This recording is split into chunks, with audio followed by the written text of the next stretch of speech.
Hello, જાગૃત આવાજમાં તમારું સ્વાગત છે. મારું નામ છે ચિંતન અખાણી. કેમ છો બધા? હવે જે લોકો ડિપ્લોમાની અંદર એડમિશન લેવા જઈ રહ્યા છે 10th પછી ડિપ્લોમાની અંદર, તો એનો મોક રાઉન્ડ સ્ટાર્ટ થઈ ગયો છે. તો પહેલાં મોક રાઉન્ડ શું છે તમને સમજાવવાનો પ્રયત્ન કરીશ, અને પછી ચોઇસ ફિલિંગમાં શું કરવાનું એ પણ તમને હું સમજાવવાનો પ્રયત્ન કરીશ. બેટા, આપણે ડિપ્લોમાનું 10th પછીનું ડિપ્લોમાનું પણ વોટ્સએપ ગ્રુપ બનાવ્યું છે. તો જે લોકોને એ વોટ્સએપ ગ્રુપમાં જોડાવાનું બાકી હોય, ડિસ્ક્રિપ્શન બોક્સમાં વોટ્સએપ ગ્રુપની લિંક છે, એની પર ક્લિક કરી અને એ લોકો જોડાઈ શકે છે. રાઈટ? અને એકવાર જોડાઈ ગયા હોય તો બીજી વાર જોડાવાની જરૂર નથી. જેમાં ડિપ્લોમા 2025ની જેટલી પણ એડમિશનની ઇન્ફોર્મેશન છે એ એની અંદર આવતી રહેશે. ઠીક છે? હવે સૌથી પહેલાં બેટા આપણે એની ડેટ્સ જોઈ લઈએ કે ડેટ્સ કઈ છે, એટલે તમને લોકોને આઈડિયા આવશે કે તમારું જે મોક રાઉન્ડ છે એ મોક રાઉન્ડની અંદર આપણે ડેટ્સ કઈ છે એ આપણે સમજી લઈએ. બરાબર? એટલે તમે લોકોને ખબર પડી જશે કે અહીંયા આગળ પ્રોવિઝનલ કી ડેટ જે લખી છે એ એના મુજબ choice feeling of mock round જે છે 2 જુલાઈથી 5 જુલાઈની વચ્ચે છે. મતલબ કે 2 જુલાઈએ આ મોક રાઉન્ડ સ્ટાર્ટ થયો છે અને 5 જુલાઈએ આ મોક રાઉન્ડ જે છે એ પૂરો થશે. 5 જુલાઈ રાત્રે 12 વાગ્યા સુધી તમે લોકો તમારા એસીપીડીસીના એકાઉન્ટમાં ચોઇસ ફિલિંગ કરી શકો છો. અગેન આ બેટા મોક રાઉન્ડ છે. મોક રાઉન્ડનો મતલબ એવો છે કે આ ટ્રાયલ રાઉન્ડ છે. ટ્રાયલ રાઉન્ડનો મતલબ એવો છે કે આમાં તમને જે કોલેજ જે બ્રાન્ચ મળશે એ ફાઇનલ નથી. એટલે આમાં તમારે કોઈ પ્રકારની ટોકન ફીસ કશું ભરવાનું નથી. માત્ર તમારે ચેક કરવાનું છે. આપણે જેમ ક્રિકેટ રમતા હોઈએ તો ક્રિકેટમાં કેવો ટ્રાયલ હોય, એવી રીતે આની અંદર પણ ટ્રાયલ છે કે ભાઈ ઠીક છે, હા આ ટ્રાયલ છે, મળે ના મળે કોઈ ચિંતા કરવાની જરૂર નથી. ઓકે? તો પણ રાતે 12 વાગ્યા સુધી તમે લોકો ચોઇસ ફિલિંગ કરી શકશો. રાતે 5 તારીખે રાત્રે 12 વાગ્યા સુધી. બરોબર છે? તો હવે એની અંદર શું કરવું શું ના કરવું આપણે એની વસ્તુ માટે ડિસ્કસ કરશું. બેટા એસીપીડીસીમાં તમે લોકો લોગિન કરશો એટલે એક વિદ્યાર્થીનું લોગિન આઈડી છે, જેથી મેં લોગિન કરીને બતાવ્યું છે, જેના કારણે તમે લોકોને આઈડિયા આવશે. જો જે અહીંયા આગળ લખેલું હશે રજિસ્ટ્રેશન કમ્પ્લીટેડ, અહીંયા લખેલું હશે એપ્લિકેશન ફોર્મ કમ્પ્લીટેડ. હવે આ વિદ્યાર્થીની ચોઇસ ફિલિંગ કમ્પ્લીટેડ છે, કેમ કે એણે ચોઇસ ફિલિંગ કરી દીધી છે. એટલે જે લોકોની ચોઇસ ફિલિંગ નહીં કરી હોય એ લોકોને અહીંયા પેન્ડિંગ લખેલું આવતું હશે. રાઈટ? એટલે તમે અહીંયા આગળ જોશો તો 00 અહીંયા તમે કરશો 008669 અને click here two proceed button પર ક્લિક કરશો અને પ્રોસીડ બટન પર જશો એટલે તમારું જે પ્રોફાઇલ છે એ તમારી પ્રોફાઇલ અહીંયા આગળ ઓપન થવાની છે.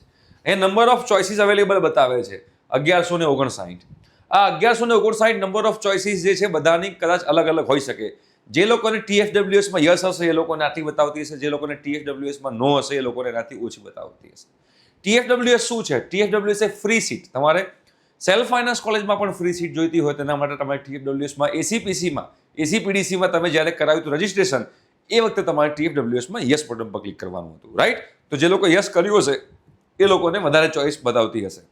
હવે અહીંયા આગળ ફિલ્ડ ચોઇસ, આ વિદ્યાર્થીની ચોઇસ ફિલિંગ થઈ ગઈ છે તો ફિલ્ડ ચોઇસ અને 10 ચોઇસ ફિલિંગ નાખી છે અને અનફિલ્ડ ચોઇસ 1149 છે. મતલબ કે 1159 હતી એમાંથી 10 ચોઇસ નાખી છે, બાકીની નાખી નથી. તમે કેટલી ચોઇસ નાખી શકો? તમારે બધી ચોઇસ નાખવી તો તમારે બધી ચોઇસ નાખી શકો. પછી એને ચોઇસ ફિલિંગ લોક કરી નાખ્યું છે. શું ચોઇસ ફિલિંગ લોક કરવું જોઈએ? જો બેટા, તમે લોક નહીં કરો તો 5 તારીખે રાત્રે 12 વાગે ઓટોમેટિક લોક થઈ જશે. તમે લોક કર્યું છે ને પછી તમે અનલોક કરી શકો? હા, લોક કર્યા પછી પણ તમે અનલોક કરી શકો છો. એટલે ધારો કે તમે આજે ચોઇસ ફિલિંગ કર્યું અને આજે જ તમે લોક કરી દીધું, તમારે અનલોક કહો તમે અનલોક કરી શકો? હા, તમે અનલોક પણ કરી શકો.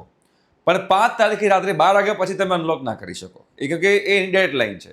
જો તમે લોક નહીં કર્યું હોય તો 5 તારીખે રાત્રે 12 વાગે એ ઓટોમેટિકલી લોક થઈ જશે. પણ 6 તારીખે સવારે તમે ચેક કરશો તો એ અનલોક બતાવતું હશે. પણ એ અનલોક બતાવતું હોય તમારે ચિંતા કરવાની જરૂર નહીં, એ લોક જ હશે. રાઈટ? તો અહીંયા તમે જોઈ શકો છો કે આ એની ચોઇસ ફિલિંગ છે. હવે ચોઇસ ફિલિંગમાં આની પર ક્લિક કરશો ફિલ્ડ ચોઇસ પર, તો ધારો કે ફિલ્ડ ચોઇસ પર અહીંયા ક્લિક કરું છું તો અહીંયા આગળ નંબર ઓફ જે એની જે ચોઇસ એને જે ફિલ કરી છે એની PDF તમારે ખાસ એની પ્રિન્ટ આઉટ કરી દેવાની. બરાબર? અહીંયા ચોઇસ ફિલિંગ પર ક્લિક કરું છું તો હવે આપણે એક જ મિનિટ પહેલા કેન્ડિડેટ પ્રોફાઇલમાં જઈએ આપણે.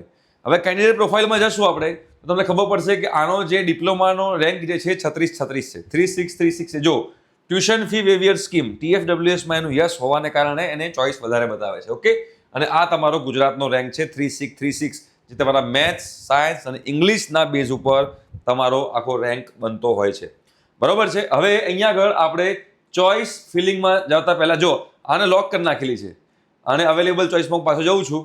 કેન્ડિડેટ પ્રોફાઇલ અહીંયા ડેશબોર્ડ પાસે જઈએ એટલે આપણે વાંધો ના આવે. જો હવે આ વિદ્યાર્થી જે છે એને આપણે ચેક કરીએ તો એની ચોઇસ ફિલિંગ લોક થઈ ગઈ છે. ચોઇસ ફિલિંગ લોક થઈ ગઈ છે, કમ્પ્લીટેડ છે. હવે અનલોક કરવું તમે અનલોક બી કરી શકશો. કેવી રીતે અનલોક કરી શકશો? 280 અહીંયા 193 બટન પર ક્લિક કરી ક્લિક બટન પર ક્લિક કરશું તો એ ચોઇસ લોક છે. તો બાજુમાં તમે જોશો તો ચોઇસ અનલોકિંગ લખેલું આવે છે. આ ચોઇસ અનલોકિંગ તમે ચોઇસ અનલોક કરશો તો તમારા માટે કહેશે કે આઈ એગ્રી ટુ અનલોક. આ જો એની ચોઇસીસ લખેલી છે આ બધી. જો એની ફર્સ્ટ ચોઇસ શું છે? આ વિદ્યાર્થીની first choice government polytechnic Gandhinagar છે. આઈટીની અંદર ગવર્મેન્ટ પોલિટેકનિક ગાંધીનગર છે. આઈટીમાં બરોબર કેમિકલ પેટ્રોકેમિકલ એવી તેણે ચોઇસ ફિલિંગ કરેલી છે. બરોબર. હવે આ ચોઇસ ફિલિંગમાં થોડીક મિસ્ટેક છે. મિસ્ટેક શું છે તમને હું કહેવાનો પ્રયત્ન કરીશ. હવે તમારે જો અનલોક કરવી હોય તો અહીંયા આ બટન પર ક્લિક કરી અનલોક કરવાનું. તમારો પાસવર્ડ છે નાખવાનો. બરોબર છે. નાખશો એટલે તમને જે અહીંયા કે પાસવર્ડ ઇનવેલિડ છે, વેલિડ પાસવર્ડ તમે નાખશો એટલે શું થશે?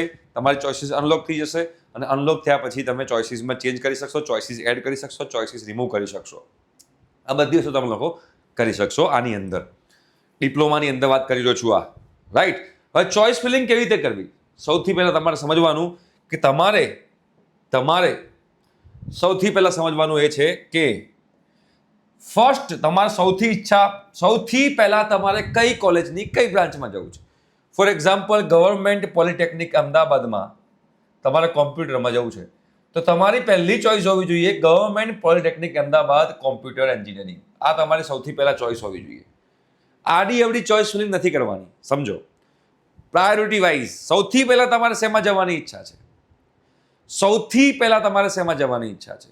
એ પતી જાય